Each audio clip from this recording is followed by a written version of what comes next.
यहाँ आने का मकसद ये है कि पीर पगाड़ा एक वाहिद जमात है जो इस बार इलेक्शन में आ रही है, इन सब के मुंह पे आके बैठी है ताकि जो हम 15-20 साल से जो अजियत सेर है ना उसको ख़त्म करें।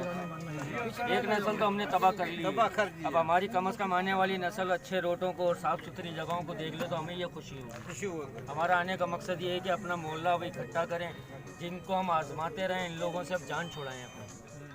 कि आप जो है यहाँ पे तशरीफ़ ले आए और इन गरीब आवाम का एक सहारा बनने के सिलसिले में यहाँ पे आए, आपका बहुत शुक्रिया हम अदा करते हैं।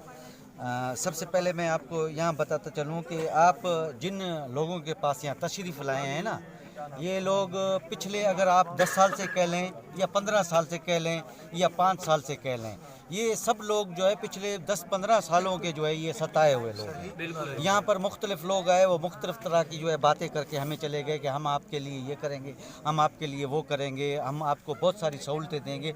लेकिन हमने उन 15 सालों में कभी भी जो है हमने नहीं देखा कि कोई यहाँ पे जो है हमें अमल दरामद जो है नजर ये है कि एक मैं आपको जो सच्ची बात है, जो हकीकत है कि कुछ दिन पहले 2-4 महीने पहले एक घर में जो है फौतगी हो गई। उस घर में फौतगी हुई, काश के कोई उस फौतगी का जनाजा निकलते अपनी आंखों से देखता। सही है कि वहाँ से जो है हालत ये थी कि वहाँ से जो है मैयत तक जो है इस गली से लेके कब्रिस्तान तक जाना हमारे लिए बहुत ही मुश्किल होता है, बहुत ही परेशानी होती है। और इस गली में जो है ना सिंधी भी रहते हैं, रियासती भी रहते हैं, पठान भी रहते हैं, हम सब भाई हैं, लेकिन इस मुश्किलों और परेशानियों का सब लोग शिकार हैं, सब लोग शिकार हैं। कहने का मकसद ये है कि अगर वो सबसे लास्ट वाले घर में एक बुजुर्ग आदमी रहता है, उसको रात को दिल का जो है दौरा पड़ गया है, दौरा पड़ रहा है, वो एम्बुलेंस को फ़ोन कर रहा है, वो एम्बुलेंस वाला आके उधर वो कोने में खड़ा हुआ है, कोने में खड़ा हुआ, उसको रास्ता नहीं मिल रहा कि वो कैसे यहाँ तक पहुँचे और कैसे उस पेशेंट को लेके जो है हॉस्पिटलाइज कराए। जो है यहाँ पे जो है कोई भी सहूलत जो है मैसर बिल्कुल भी नहीं है। तकलीफ हमने देखी, कम से कम हमारी औलादें जो बड़ी हो रही है ये ना देखे ये तकलीफ है। खुशी हुई है मैं आपसे मिलके, हम आपको तहे दिलों से खुश आमदीद कहते हैं। खुश आमदीद बहुत सारे अल्हम्दुलिल्लाह पार्टियों वाले आए, बहुत सारे झांसे, बहुत सारे आसरे, बहुत सारे हरे भरे बाग ख्वाबों में दिखा के और आंखों से गायब हो गए। वो आज तक ना बाग मिला ना बाग का फल मिला। ये गोद में 700-800 घर है। ये भी इंशाल्लाह आपसे वादा करते हैं कि हमें ये 2 चीज़ें मिल जाएं, अल्लाह के फजल व करम से ये सीट आपकी इंशाल्लाह। नाज़रीन, मैं ज़ैनुल आबिदीन और आप देख रहे हैं स्ट्रीट न्यूज़। जी नाज़रीन, इस वक्त मौजूद हैं हम यूसुफ साहिब गोट में, जहाँ पर हमारे साथ मौजूद हैं पाकिस्तान मुस्लिम लीग फंक्शनल से उज़ैर भाई। इनसे बात करते हैं। यहाँ पर आज कोऑर्डिनेटिंग मीटिंग रखी गई। अस्सलाम वालेकुम। वालेकुम अस्सलाम। ज़ैन भाई खैरियत से हैं? जी सर, ठीक ठाक। सर, आज जैसा कि वैसे भी इलेक्शन की गहमा गहमी और कोऑर्डिनेटिंग मीटिंग हर पार्टियाँ कर रही हैं, सर आप इस इलाके में आए, आपने इस इलाके में आके क्या देखा? विजन लेके कि कुछ चेंजिंग लानी है हमने इलाके में, घर में, शहर में कुछ चेंजिंग लानी है, तो उसके लिए सब भाइयों का ताउन है और आज मीटिंग रखी गई है। कुछ काम ऐसे हैं जो लाजमी हैं वो करवाने हैं, बाकी अल्लाह खैर करेगा इंशाल्लाह। सर, इस इलाके में आए तो यहाँ पर लोगों ने अपने मसाइल बताए होंगे आपको, यहाँ पर जो ज़रूरी सबसे लगा आपको कि यार ये अहम मसला है जिसको हम फिल फोल कराएं? भाई ये इस मोहल्ले का मसला नहीं है, कराची का मसला है। सबसे मेन मसला है सीवरेज, गैस, बिजली, पानी, हर चीज़, यानी सब चीज़ें ले ली गई हैं। गैस के लिए सिलेंडर भरना पड़ता है, पानी के लिए टैंकर डालना पड़ता है, रास्ते हमारे टूटे फूटे हैं, रास्तों के लिए सिर्फ कश्ती की कमी रह गई है, कश्ती लानी है। सर, आज की कॉर्नर मीटिंग के बाद क्या लाएमल तय पाएगा पाकिस्तान मुस्लिम लीग फंक्शनल की जानिब से और आपकी जानिब? इसकी जानिब से ये तय पाएगा इंशाल्लाह कि इस बार वोट हमने देना है साईं को, ताकि सिंध रोशन हो सके, दोबारा रोशनियों का शहर बन सके, अपने घर मोहल्लों को हम साफ़ कर सकें। मौजूद हैं UC7 के सदर जो कि रिजवान भाई, इनसे हम बात करेंगे और इनसे जानेंगे कि इस इलाके में किन किन मसाइल का सामना करना पड़ता है। अस्सलाम वालेकुम। वालेकुम सलाम। कैसे हैं आप? शुक्र है अल्लाह का, ठीक ठाक। सर, सबसे पहले जानना चाहेंगे यूसुफ साहिब गोट में इस वक्त हम मौजूद हैं, यहाँ पर बुनियादी मसाइल क्या क्या हैं? यहाँ बुनियादी मसाइल ये हैं कि यहाँ पे सबसे जो बड़ा मसला है वो सेवरेज का है।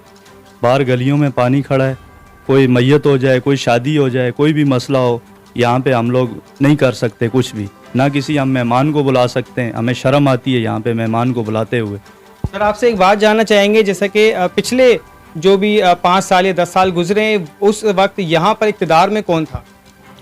अभी तो लाला रहीम चल रहे हैं, उन्होंने कुछ भी नहीं किया और उन्होंने कुछ भी, वो पीपल्स पार्टी से हैं। अच्छा, पीपल्स पार्टी ने पिछले 5 सालों में इस इलाके में कोई काम नहीं किया? बस जब इलेक्शन होते हैं तो इलेक्शन के दौरान आते हैं, हमें तसल्ली दे के चले जाते हैं, बोलते हैं आपका ये काम भी करवाएंगे, आपका ये काम भी करवाएंगे। इलेक्शन हो जाते हैं, सीट मिल जाती है, उसके बाद हमें पूछते ही नहीं है, लवारस छोड़ देते हैं। ये बात आपने, मैं फिर कहना चाहूँगा कि इलेक्शन की तैयारी फिर हो रही है एक मरतबा, और फिर पाकिस्तान पीपल्स पार्टी से जो भी नामजद हुआ वो यहाँ पर ज़रूर विज़िट करेगा। तो आप लोगों का और आपके इलाके वालों का क्या लाएमल होगा उनके लिए? हम तो उनको बिल्कुल मना कर देंगे कि हमारे इलाके में आप नहीं आना, हमें आपकी ज़रूरत नहीं है, हमें उनकी ज़रूरत नहीं है। हमें अभी उज़ैर भाई हैं, उज़ैर भाई आए हैं, इन्होंने हमें तसल्ली दी है और हमें इनके ऊपर भरोसा है। इंशाल्लाह ये हमारे काम करेंगे और इंशाल्लाह ये यहाँ से जीतेंगे। अस्सलाम वालेकुम। वालेकुम सलाम वरहमतुल्लाह वबरकातुहू। सर कैसे हैं आप? अल्हम्दुलिल्लाह का शुक्र है जी। सर जैसा कि मसाइल पे बात हो रही है और यहाँ पर GDA से मौजूद हैं हमारे साथ सैयद उज़ैर साहब, और आपसे मीटिंग की गई आज कामों के हवाले से। सबसे पहले हम रोशनी डालेंगे, इससे पहले जो यहाँ पर नामजद उम्मीदवार थे उन्होंने किस तरह इस इलाके में काम करवाया? सर जी पहले तो बहुत अरसे से, आज से नहीं, और तमाम कराची वालों को, तमाम पाकिस्तान वालों को, सिंध वालों को पता है कि पीपल पार्टी आज से नहीं, एक मुद्दत से, एक अरसे से मकाम है, लेकिन आज तक पीपल पार्टी ने झूठ, फ्रॉड, झांसे के अलावा कुछ नहीं दिखा। हमारी मदद करो, जब उनकी ज़रूरतें और तहत सारी पूरी उनको सीटें मुकम्मल मिल चुकी हैं, उस वक्त हम उनको बुरे लग रहे हैं। क्या हम तो वही हैं जो इलेक्शन से पहले भी वही थे, गुनाहगार थे जैसे भी, हम तो इलेक्शन से पहले भी वही थे, इलेक्शन के बाद भी हम वही हैं। तो लाला रहीम ने हमें मुंह तोड़ जवाब दिया कि भाई हम आपके लिए कुछ नहीं कर सकते, जिससे जाके करवाना करवा दो। जैसा कि आपने बताया लाला रहीम साहब जो पाकिस्तान पीपल्स पार्टी से कुछ नहीं करवाया। अब की बार इलेक्शन दोबारा होने जा रहे हैं 8 फ़रवरी को, और आपके इलाके से उज़ैर साहब जो है नामजद हैं GDA से। क्या लगता है आपको, इस तरह उनको सपोर्ट कर रहे हैं आप या फिर पीपल्स पार्टी को कर रहे हैं? नहीं, इंशाल्लाह हम दिल की तह से सैयद साहब की सपोर्ट करेंगे और इंशाल्लाह हमारा सब वादा है कि इसको इलाके से जितवाएंगे। हमारे साथ पाकिस्तान मुस्लिम लीग फंक्शनल UC5 से सदर मौजूद हैं, इनसे भी तासुरात लेते हैं। अस्सलाम वालेकुम। वालेकुम अस्सलाम। कैसे हैं सर आप? जी अल्हम्दुलिल्लाह। अच्छा, क्या कहेंगे, जैसा कि फ़रवरी दोबारा से इलेक्शन होने जा रहे हैं और पिछली जो गवर्नमेंट गुजरी है इस इलाके में, उसने क्या क्या काम किए इस इलाके में?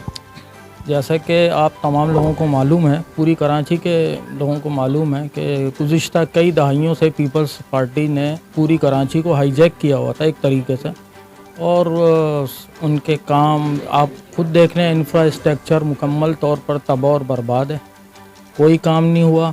आज हम अल हबीब कोऑपरेटिव हाउसिंग सोसाइटी से हैं और हमारे तमाम साथी यहाँ पर मौजूद हैं, आए हुए हैं, और जिस गोट में आज हम प्रेजेंट हुए हैं, यहाँ की हालत इज़ार देख के बड़ा अफसोस हुआ, क्योंकि कई अरसे से यहाँ कोई काम नहीं हुआ। अली आदिल शेख का भी हल्का रह चुका है, उन्होंने भी कोई काम नहीं किया। बाकी फिर पीपल्स पार्टी के लोग भी यहाँ रहे, उन्होंने भी सिर्फ तसल्ली और दिलासे के अलावा कोई काम नहीं किया। तो लिहाजा तमाम लोग बेचारे परेशान हो गए। तो फिर लोगों का जो रुझान है वो GDA की तरफ है, और हमारे जो सैयद उज़ैर साहब हैं इनके साथ हम मुकम्मल इनको सपोर्ट कर रहे हैं, इनके साथ हैं, और इंशाअल्लाह अल्लाह से पूरी उम्मीद है कि हमारे सैयद साहब जो हैं यहाँ से नॉमिनेट होंगे, और पूरे इलाके के लिए, इस गोट के लिए नहीं, पूरे इलाके के लिए जो इनके हलके में आता है, और हमें पूरी उम्मीद है कि ये बहुत कुछ यहाँ चेंज हो जाएगा। क्योंकि पीपल्स पार्टी की कई दहाइयों से इन्होंने काबिज़ हुए हैं, इन्होंने कोई काम नहीं किया, जो कि तमाम लोगों के इल्म में है, तमाम लोग देख रहे हैं। इंफ्रास्ट्रक्चर देख लें, सुई गैस का मसला, कि इलेक्ट्रिक का मसला, पानी का मसला, वाटर एंड सेवरेज का आप निज़ाम देख लें, मुकम्मल तौर पे तबाह कर दिया गया है, जानबूझ के किया गया है ताकि लोग बदजन और परेशान हो जाएं। झूठे वादे, तसल्लियाँ, दिलासे देते हैं, लेकिन जो प्रोग्रेस है वो सिफर है। यूसुफ साहिबा गोट में सबसे पहले बुनियादी मसाइल पे बात करेंगे। यहाँ बुनियादी मसाइल जो इंसान के लिए, वो सबसे पहले फर्स्ट ऑफ तालीम। सही है, गांव गोठों में कच्चे रास्ते होते हैं, कुछ भी नहीं होता, लोग लेकिन पढ़ते हैं। फिर सबसे पहले यहाँ पे कोई स्कूल नहीं है, ठीक है। सेवरेज सिस्टम है, ये सिस्टम है, ये सहूलियात भी नहीं है, फंडामेंटल राइट जो है नहीं है। बात पीपल्स पार्टी की नहीं है, वो 15 साल से इक़्तिदार में बैठी है, लेकिन इस पार्टी ने हमारा खाना ख़राब किया है। और भी 85 से लेकर 1985 से लेकर यहाँ पर जो जिन लोगों के पास इक़्तिदार है उन्होंने कुछ नहीं किया, ठीक है। पीपल्स पार्टी जो है वो डिस्ट्रॉय हो चुकी है, बिल्कुल तबाह हो चुकी है। ये पहले जागीरदारों की पार्टी थी, अब ये सरमायाकारों की पार्टी है।